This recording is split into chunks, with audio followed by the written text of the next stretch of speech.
At the beginning of this year, young people of the Warren were shown pieces of art that were set to be displayed in the Monet in Mind exhibition at Ferens Art Gallery. They were then asked to pick paintings that inspired them and create something based on that inspiration. This film showcases what they created and their creative process.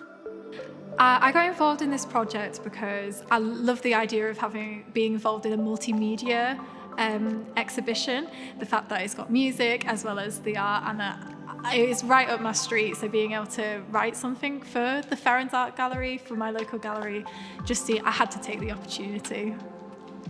So when I first sort of moved to Hull and I was kind of scoping out the area, there was a lot of really cool Hull institutions that kept coming up, and some of the ones that came up all the time was the Warren and Ferens.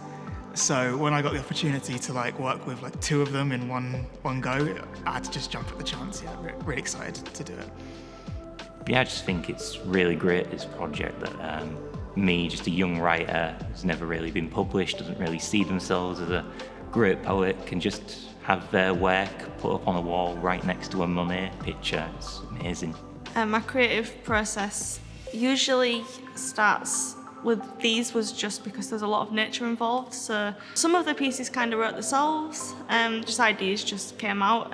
Sometimes I had to sit and look at them for a while and just think about different things before I actually put anything down.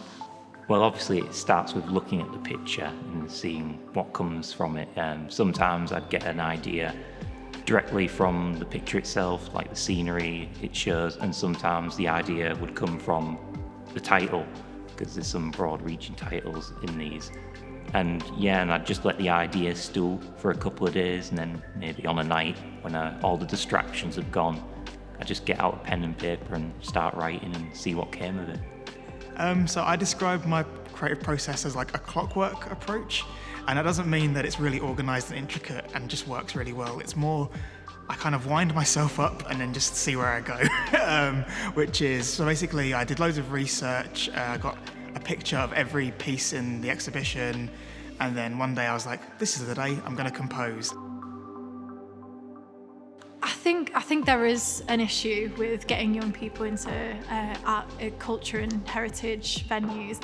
It's not like at the front door there's a sign saying, you can't come in because traditionally you would be in, but it's an invisible barrier. It's there. I think it is pretty limiting right now for young people to access art venues, not only because of the situation the world's in, but I think just in general, because I think the stigma around cultural venues is for all the people. With art and various other venues like museums, I think a lot of that is, for young people, often is seen as it's a thing of the past and isn't kind of relevant to them in modern day, which I think it is.